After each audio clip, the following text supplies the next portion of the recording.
बच्चों, स्वागत है आपका इस चैनल में। आज मैं आपको क्या लेके आया हूं कि इस द्विघात समीकरण के मूल सूत्र द्वारा कैसे ज्ञात करते हैं।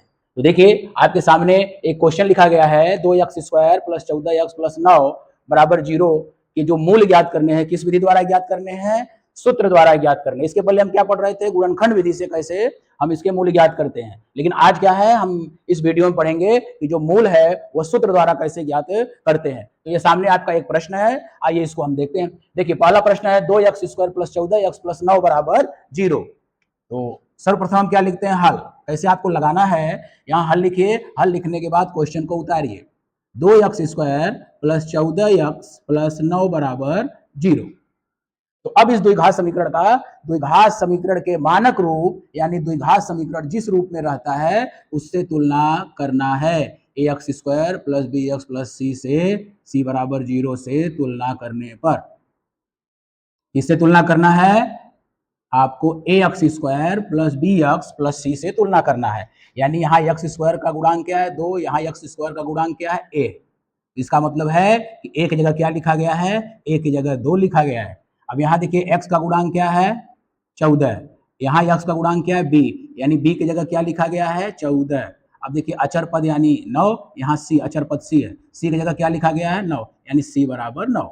इस प्रकार हम ax² + bx + c से तुलना किए, जिससे a = b = c = मान जो है प्राप्त हो गया। इसके बाद हम करेंगे क्या? इसके बाद आपको सूत्र लिखना है। कौन सा सूत्र? श्रीधराचार्य सूत्र। श्रीधराचार्य सूत्र क्या है? x = -b ± करड़ी में b² - 4ac/2a।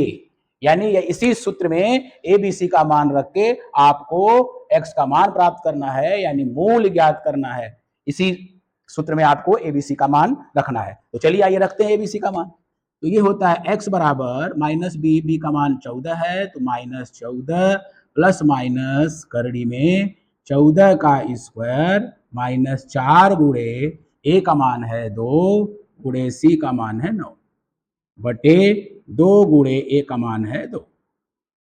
तो ये होता है x = -14 ± करड़ी में 14 का स्क्वायर करेंगे तो क्या आएगा? 196, यानी 14 गुणे 14 -4 दूना 8, 8 9 72 बटे 2 दूना 4। तो इसके बाद हम यहां देखते हैं, x बराबर, देखिए x बराबर -14 उतारिए, प्लस माइनस करड़ी में 196 में से 72 घटाना है, 6 में से 2 घटा दीजिए, ये आता है 4।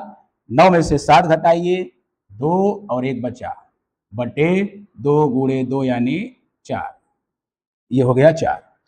तो अब देखिए 124 है। 124 को हम ऐसा तोड़ें कि इसमें एक संख्या पूर्णवर्ग हो।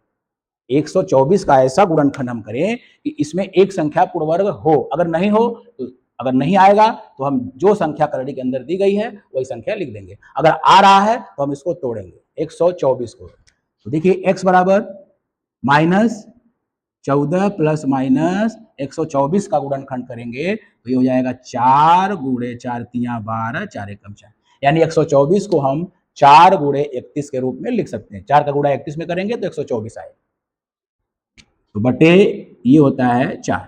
तो x बराबर, अब देखिए -14 प्लस माइनस, अब देखिए 4 का वर्गमूल क्या हो गया? बाहर हो गया 2, अंदर बचा 31 बटे 4। अब x बराबर क्या हुआ? देखिए -14 प्लस माइनस 2 करड़ी में 31, यानी 2, यानी इस पद में 2 और इसमें 2 कॉमन ले लेंगे, तो 2 कॉमन लिया तो -2 सत्ते 14 प्लस माइनस करड़ी में 31 बटे 4, तो 2 एकम 2, 2 दूना 4, ये x बराबर -7 प्लस माइनस करड़ी में 31 बटे 2, यानी x के मान प्राप्त हो गए, यानी मूल प्राप्त हो गए। एक बार प्लस के रूप में और एक बार माइनस के रूप में x के 2 मान प्राप्त हो गए, यानी x के मूल प्राप्त हो गए। इस तरह जो है हम सूत्र के माध्यम से इस सवाल को हल करेंगे।